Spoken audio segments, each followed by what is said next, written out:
जय हिंद दोस्तों।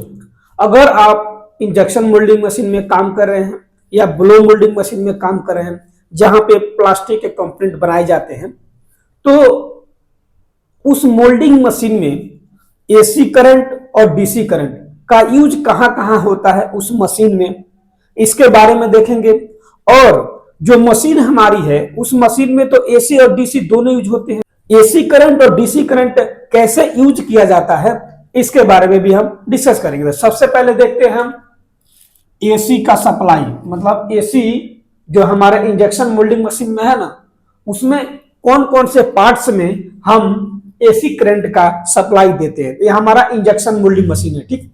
इस इंजेक्शन मोल्डिंग मशीन में हम एसी करंट का सप्लाई देते हैं कि कौन कौन से पार्ट में दिया जाता है। तो सबसे पहले मेन पावर सप्लाई, जहां से इस मोल्डिंग मशीन में पावर आता है, जैसे कि आपका कंट्रोल पैनल्स हो गए, बड़े बड़े पैनल्स होते हैं ना, बड़े बड़े पैनल लगे होते हैं, उस पैनल से इसको जो पावर आता है ना, वो सब हमारा एसी करंट होता है।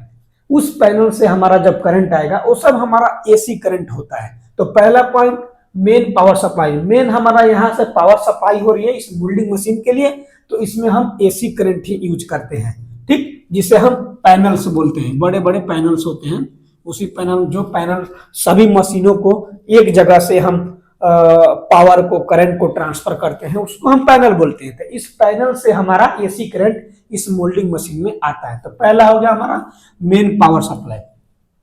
दूसरा हाइड्रोलिक पंप मोटर, इसमें जो हमारा मोटर लगे होते हैं, हाइड्रोलिक पंप, जो इस मशीन को मोल्ड का क्लोजिंग ओपनिंग करते हैं, क्लैंपिंग देते हैं, इंजेक्शन यूनिट को बैकवर्ड फॉरवर्ड करते हैं, इजेक्टर को बैकवर्ड फॉरवर्ड करते हैं, ये जितने काम होते हैं ना, ये सब हमारा हाइड्रोलिक पंप के द्वारा होता है। और जो हमारा हाइड्रोलिक पंप होता है उसमें हम एसी करंट का सप्लाई करते हैं, जिसके द्वारा वो हाइड्रोलिक पंप अपना काम करता है, ठीक।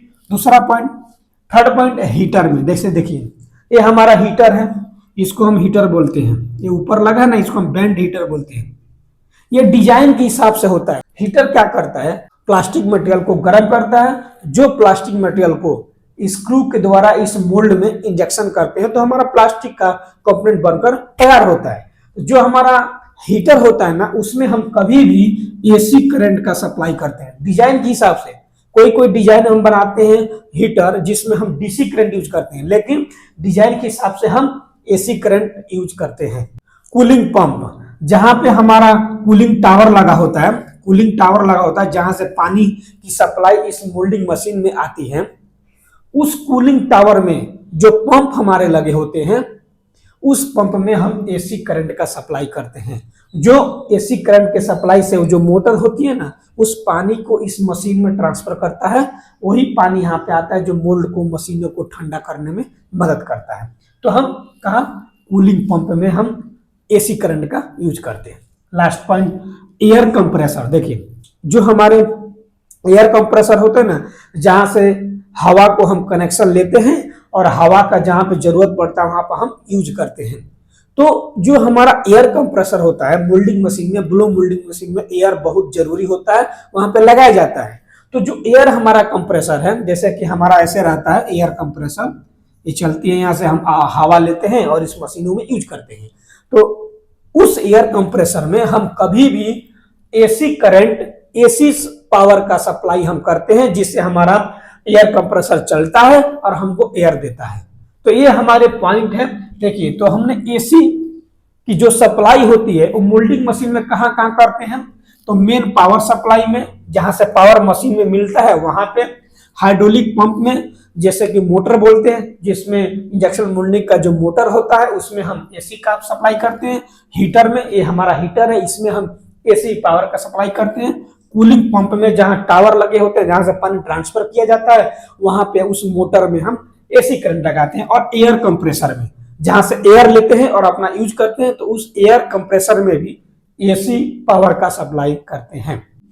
अब देखते हैं जो हमारा डीसी करंट है, उस डीसी सप्लाई को मोल्डिंग मशीन में कहां कहां यूज करते हैं। देखिए, पहला पीएलसी में और एचएमआई में। देखिए, ये हमारा पीएलसी है, इसको हम पीएलसी बोलते हैं और इसके अंदर एचएमआई लगी होती है।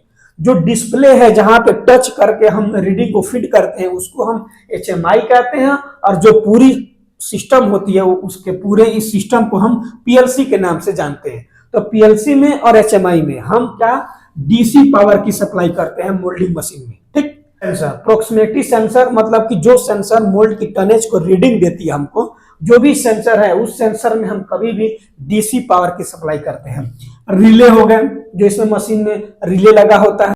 रिले क्या है? रिले एक स्विचिंग डिवाइस है जो उसको ऑन ऑफ करने के लिए यूज किया जाता है, तो वही रिले में भी हम DC पावर की सप्लाई करते हैं। ठीक, सोलेनोइड बल्ब हो गए, इसमें जो बल्ब लगाते हैं उस बल्ब में भी हम DC पावर की सप्लाई यूज करते हैं। इनकोडर हो गया, कंट्रोल सर्किट, जो इसकी कंट्रोल सर्किट होती है उस सर्किट में भी हम इस DC पावर की सप्लाई करते हैं। आपने देखा होगा कि जो हमारी एक ही मोल्डिंग मशीन है, लेकिन एक ही मोल्डिंग मशीन में AC करंट और DC करंट दोनों यूज हो रहे हैं। ये कैसे हो सकता है? देखिए, तो इसमें हम अगर मान लीजिए कि जो हमारा PLC है इसमें हम DC करंट देते हैं और मोटर में हम AC करंट देते हैं, तो एक ही मशीन में दोनों करंट कैसे यूज होते हैं? तो देखिए, AC को DC में बदलने के लिए हम SMPS स्विच का यूज करते हैं। SMPS क्या है?